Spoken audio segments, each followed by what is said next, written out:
We're cutting you loose. Your company card is canceled. Figure out how to get home yourself, loser. I read the text message 3 times, standing in that Buenos Aires hotel lobby. The marble floor under my feet felt more solid than anything else in my life at that moment. My boss's words glowed on the small screen in my hand. Each letter was a tiny knife. I didn't cry. I didn't throw my phone.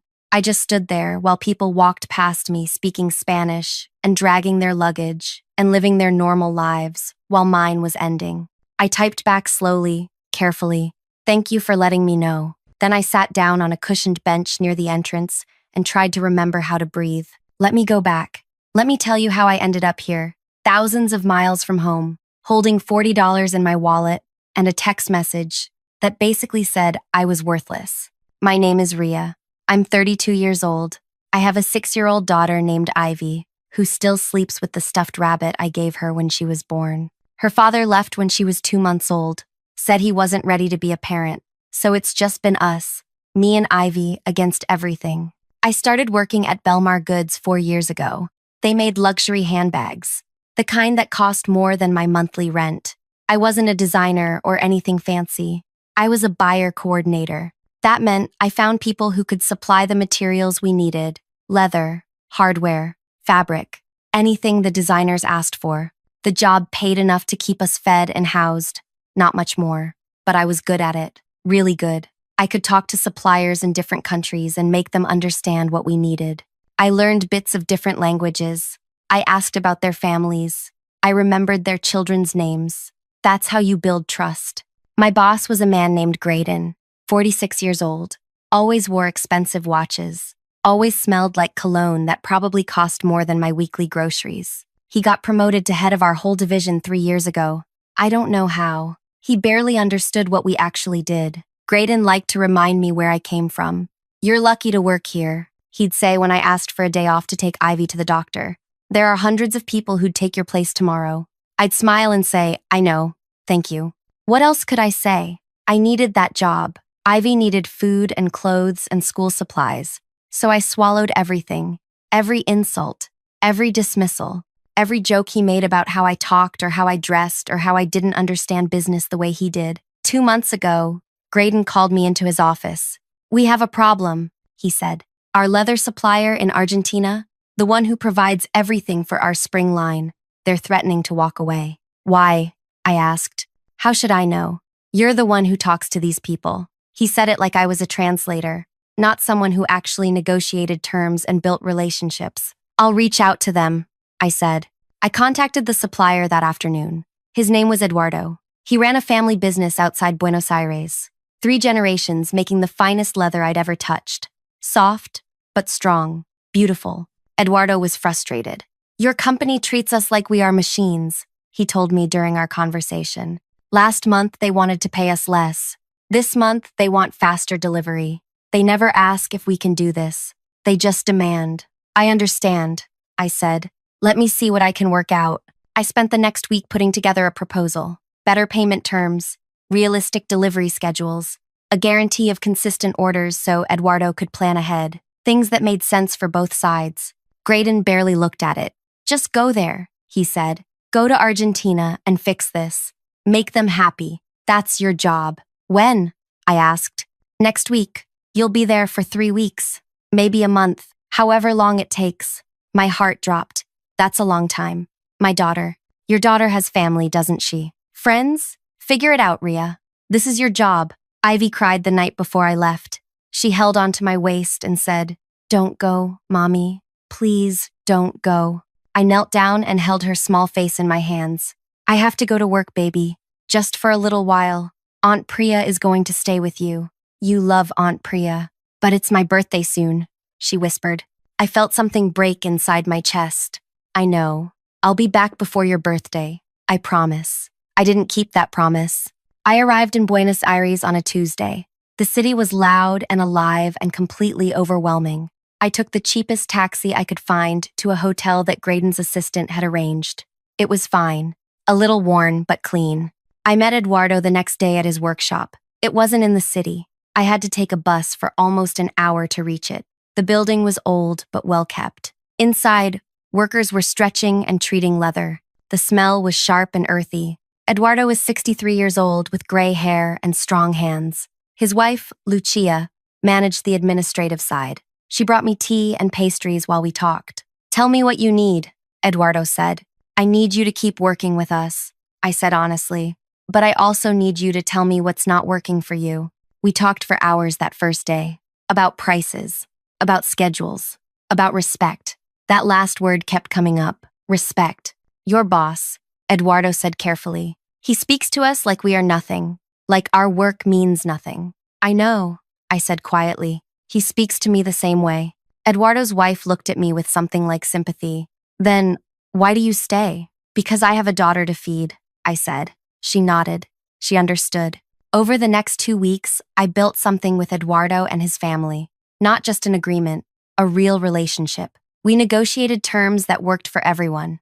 I explained what the company needed. He explained what his workers could actually do. We found middle ground. Eduardo started insisting on something unusual. "I want you to be the person we deal with," he said. "Not your boss. Not anyone else. You." "I'm not in charge," I said. "I'm just the coordinator." "Then we make you in charge of this arrangement," he said firmly. "Every agreement goes through you.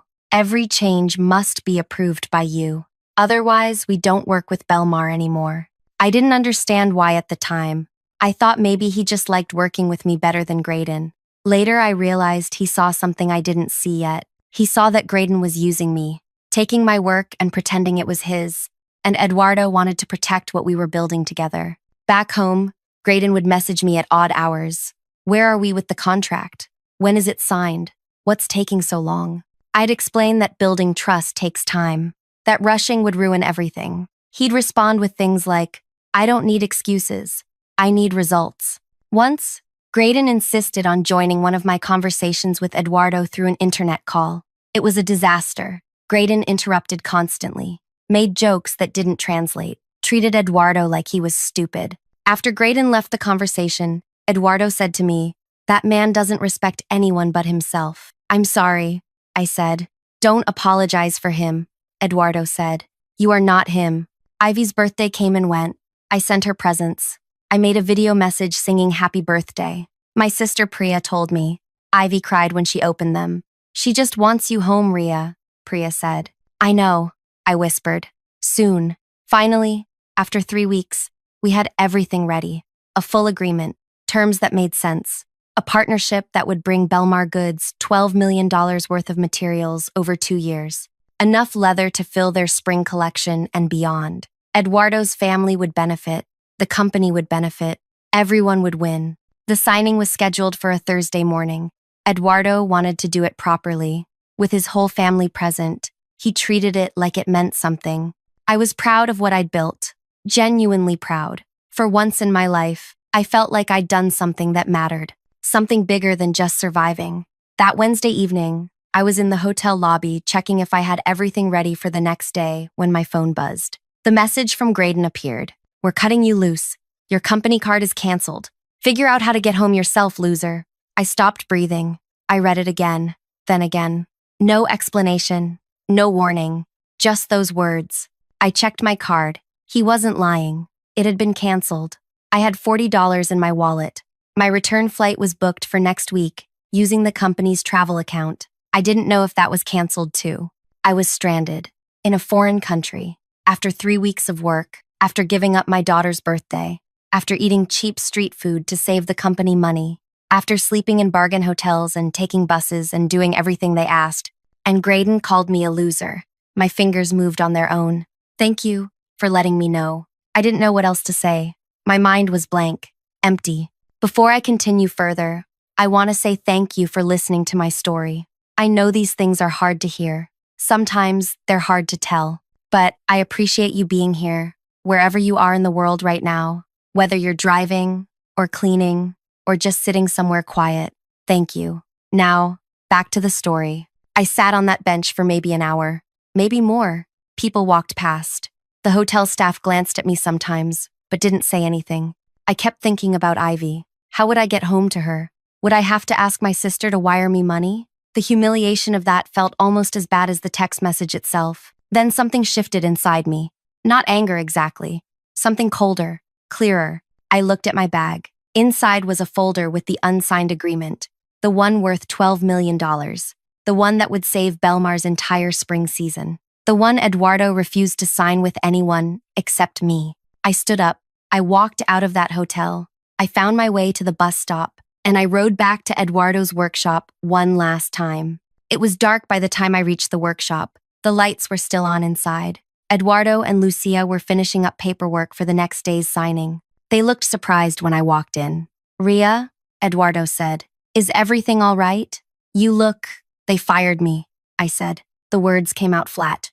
"Matter of fact, my boss. He sent a message this evening, said they're cutting me loose. He canceled my company card, told me to find my own way home." Lucia's hand went to her mouth. Eduardo's face went hard.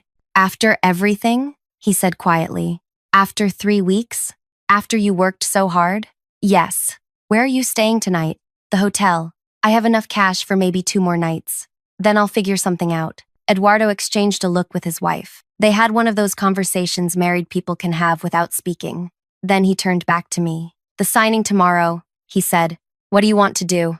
That was when I realized something. Eduardo wasn't asking if the signing would happen. He was asking what I wanted to happen. "What do you mean?" I asked. "This agreement," he said, gesturing to the papers on the workbench. "It's written with your name. You are the contact person. You are the one who approves everything. The company must deal with you to get our leather. That's what we negotiated. But I don't work there anymore." "Exactly," Eduardo said. "So, why would I sign with them?" The weight of what he was saying hit me slowly. The agreement wasn't just about me being a contact person. It was legally binding. Eduardo had insisted on language that made me the required point person for the entire partnership. Without me, there was no deal. "They'll send someone else," I said. "They'll try to renegotiate." "Let them try," Eduardo said. "I won't speak to them. My family won't speak to them. We built this relationship with you, not with that man who disrespects us. You." "But what about the other company?" I asked. "The one that contacted you last month?" Eduardo smiled. It wasn't a happy smile. It was something else. Something sharp. Aurora Lux. "Yes.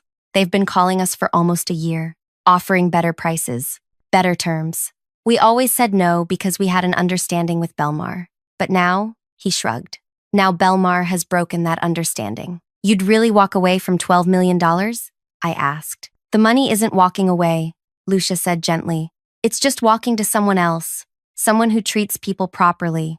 I felt something loosening in my chest, something that had been tight for so long I'd forgotten it was there. "There's something else," Eduardo said. "Aurora Lux asked us last month if we knew anyone who could coordinate their international buying, someone who understands materials and suppliers, someone with connections." He paused.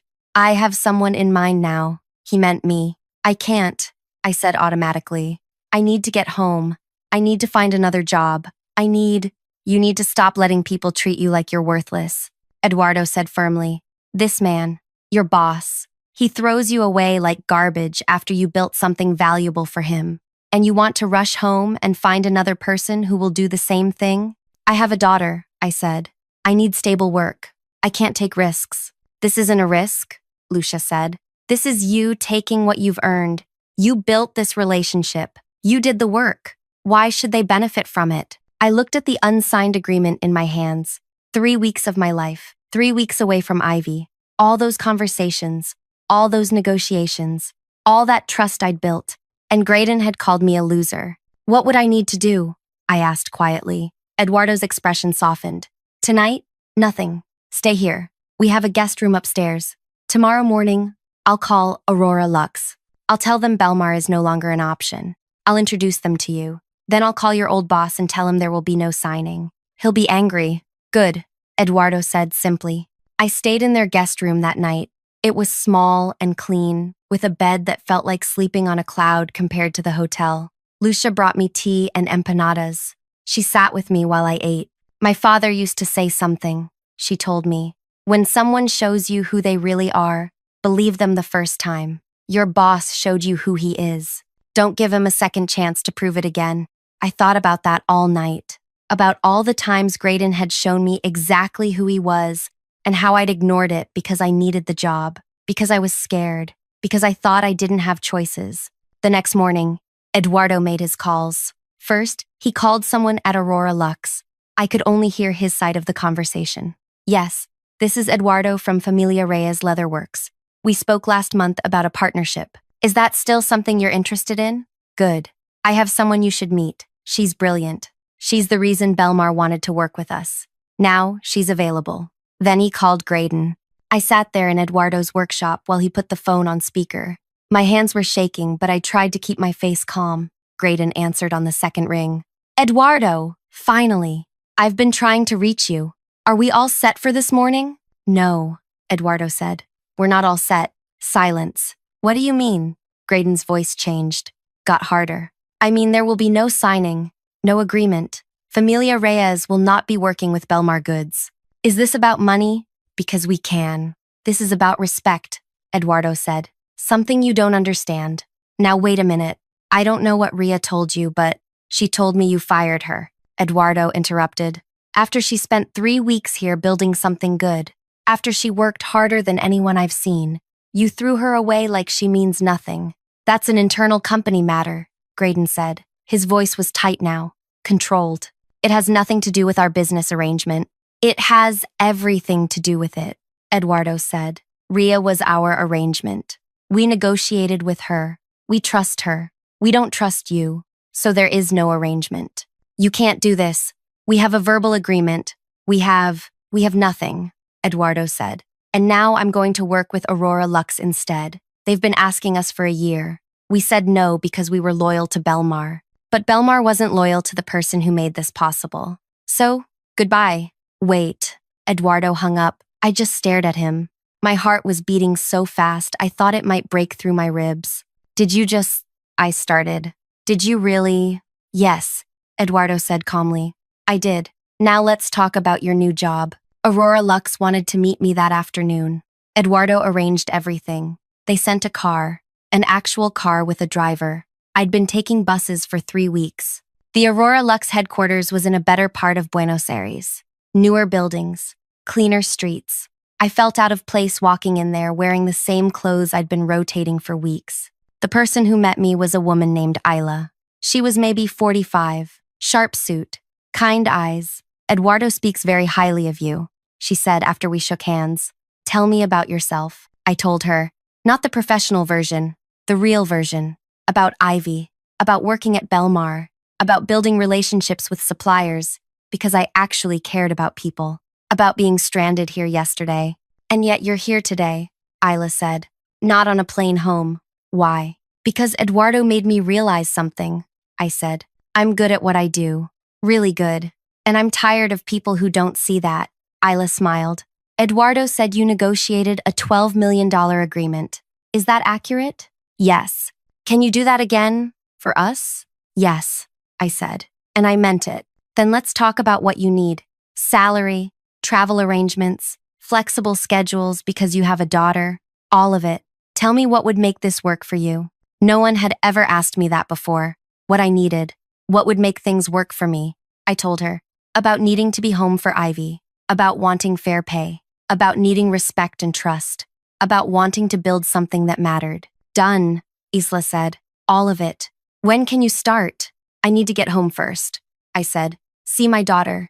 Explain what's happening. Then I can come back. We'll arrange your flight. Today, if you want. When you're ready to return, we'll cover everything. Housing, transportation, whatever you need. I left that meeting feeling like I'd stepped into someone else's life. Someone who got treated like they mattered. My phone started ringing that evening. Graydon. Over and over. I didn't answer. Then he started texting. What did you tell Eduardo? You sabotaged us. This is illegal. You'll hear from our lawyers. You're destroying the company. How can you be so selfish? I deleted each message without reading them fully. Then he tried a different approach. Ria, please, let's talk about this. Maybe I was too harsh yesterday. We can work something out. Come back and we'll fix this. I blocked his number. The next morning, Eduardo drove me to the airport himself. He'd paid for my ticket, wouldn't let me refuse. You earned this, he said at the departure gate. You earned respect. You earned trust. You earned a good job. Don't let anyone tell you otherwise. Thank you, I said. It felt insufficient. Those 2 words couldn't hold everything I was feeling. Go see your daughter, he smiled. Then come back and help us build something better. The flight home was the longest 13 hours of my life. I kept thinking about Ivy, about holding her, about explaining why I'd been gone for her birthday, about telling her things were going to be different now. Priya picked me up from the airport, one look at my face, and she asked, "What happened?" I told her everything in the car. She kept glancing at me while driving, like she was checking if I was real. "So you just," she said slowly, "you just walked away? And now you have a better job?" "I didn't walk away," I said. "They threw me away. I just made sure they couldn't benefit from the pieces." Ivy was asleep when I got home. I went to her room and sat on the edge of her bed. She looked so small, so peaceful. I brushed hair from her face and she stirred. "Mommy?" Her eyes opened, then went wide. "Mommy?" She threw her arms around my neck, and I held her tight enough that she squeaked. "You're home," she said into my shoulder. "I'm home, baby, and I'm never going to be away that long again. I promise." "You promised you'd be back for my birthday," she said quietly. "I know. I'm sorry. I broke that promise, but I'm going to keep this one." She pulled back and looked at my face. "Are you okay, Mommy? You look different." "I'm better than okay," I said. "Everything's going to be better now." That weekend, Belmar Goods tried to reach me through other channels. Someone from their administrative department sent me a message. "Graydon would like to speak with you about reconsidering your position. We're prepared to offer increased compensation." I wrote back, "I don't have a position to reconsider. I was fired, via text message, while stranded overseas. Please don't contact me again." They tried twice more. Different people. Same message. I ignored them all. 2 weeks later, I was back in Buenos Aires. This time, Aurora Lux arranged everything. A decent apartment near the workshop, a rental car so I wouldn't need buses, a schedule that let me fly home every 2 weeks to see Ivy. Isla met me on my first day. "Welcome back," she said. "Ready to build something?" "Yes," I said. The work was similar to what I'd done before, finding suppliers, negotiating terms, building relationships, but everything else was different. When I had ideas, people listened. When I needed time off, nobody made me feel guilty. When I did good work, they acknowledged it. I helped Aurora Lux secure not just leather from Eduardo's family, but silk from suppliers in Thailand, hardware from craftspeople in India, fabric from weavers in Peru. Each connection I made was treated like it mattered, because it did. Ivy adjusted better than I expected. "Aunt Priya says you have a big, important job now," she told me during one of my trips home. "Is that true?" "It's important to me," I said. "But you're more important. That's why I come home so much." "I like that you come home," she said simply. "And I like when you bring me those cookies from the airplane." 3 months after I started working with Aurora Lux, their spring collection launched. Every piece was made with materials I'd sourced. The handbags were beautiful, elegant, the kind of quality that makes people stop and stare. They sold out in 2 weeks. Fashion writers started calling it the collection of the year. Aurora Lux became the name everyone was talking about. Orders flooded in from stores that had never carried their products before. Isla called me into her office after the numbers came in. "Do you know what you've done?" she asked. "I just did my job," I said. "You built us an empire," she said. "These relationships you've created, these suppliers who trust us because they trust you. That's not just a job, that's something rare." She offered me a promotion, international sourcing director, more money than I'd ever imagined making, full benefits, a guarantee that I could work remotely from home 3 weeks out of every month. "Yes," I said before she could finish explaining. "Yes, to all of it." That evening, I called Eduardo to share the news. He laughed so loudly I had to hold the phone away from my ear. "I knew it," he said. "I told Lucia. That woman is going to change everything. And look at you now. I couldn't have done it without you," I said. "You did it yourself," he corrected gently. "I just gave you a chance to show what you could do. You did the rest." Meanwhile, Belmar Goods was collapsing. I didn't seek out this information. I didn't go looking for satisfaction. But news travels in small industries. People talk, suppliers share stories. I heard things. Without Eduardo's leather, Belmar couldn't fulfill their spring orders. They tried finding other suppliers, but nobody could match the quality. The handbags they produced were inferior. Retailers started returning them. Customers complained. Stores that had committed to carrying Belmar's spring line canceled their orders. Some demanded refunds for the poor quality products they'd already received. The company's reputation tanked. Fashion blogs that had praised them for years started writing critical pieces. "What happened to Belmar goods?" one headline asked. "From luxury leader to disappointing disaster." Financially, they were bleeding. The spring collection was supposed to bring in $30 million. Instead, it brought in losses, returns, angry partners, legal threats from retailers who felt cheated. Graydon tried to save himself. He fired other people on his team, restructured the division, made promises about fixing everything, but the damage was done. I heard through someone who still worked there that he'd tried to contact Eduardo again, offered more money, better terms, practically begged. Eduardo told him, "You had the best coordinator in the industry working for you. You called her a loser and left her stranded overseas.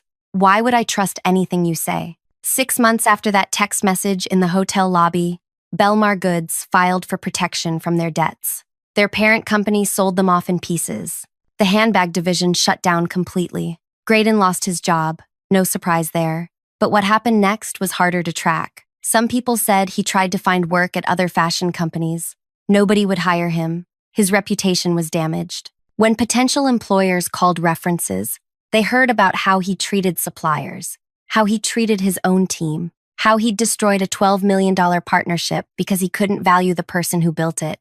Last I heard, he was working at some small, struggling brand nobody had heard of, making a fraction of his old salary, living in a smaller apartment, driving an older car. I didn't celebrate when I heard this. I didn't feel victorious. I just felt tired of people like him, tired of a world that lets people like him rise, while people like me have to fight for scraps. But I also felt something else, something quieter, but stronger. Relief that I'd gotten out, that I'd found people who valued what I could do, that I'd built something real and good and mine. A year after everything happened, Aurora Luxe opened their own store in New York, their flagship location. Isla invited me to the opening event.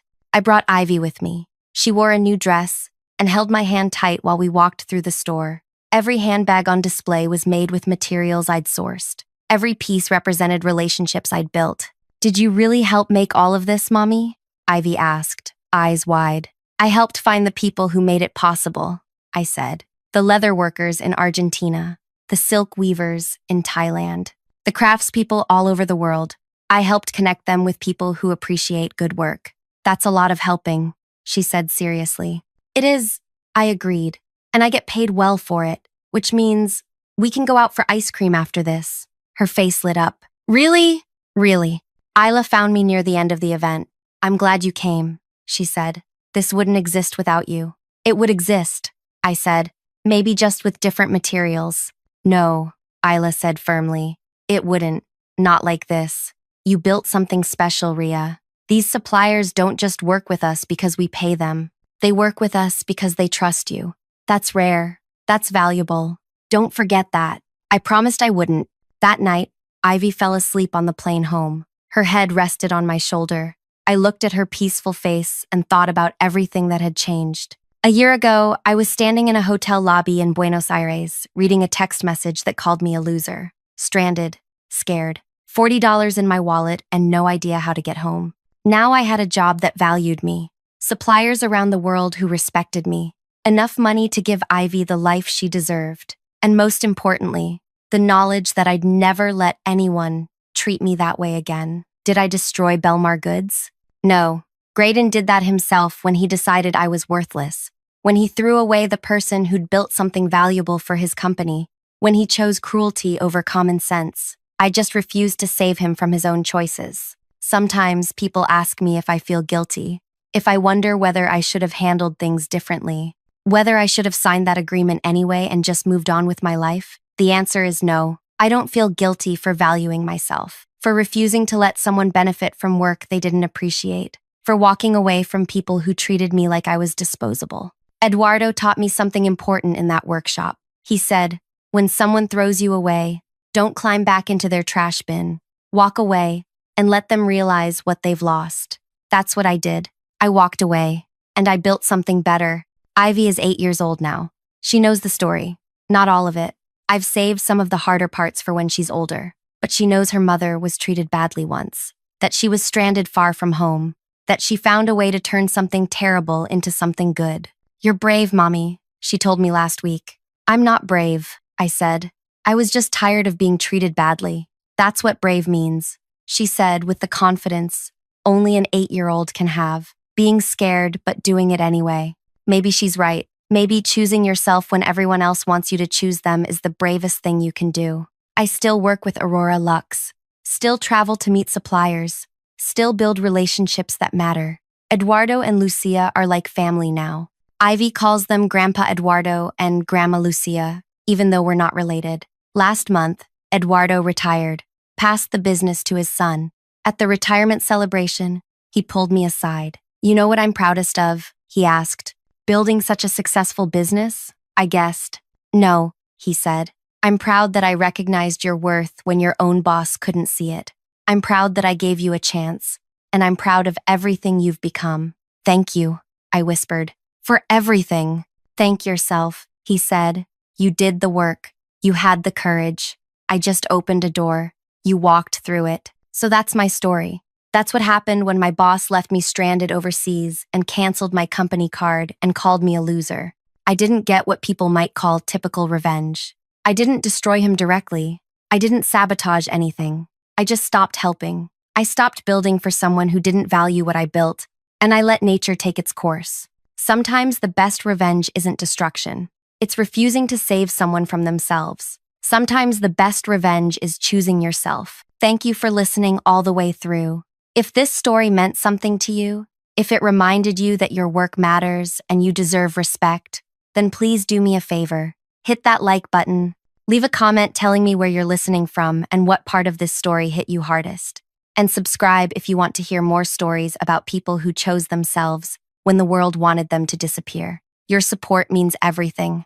Thank you for being here.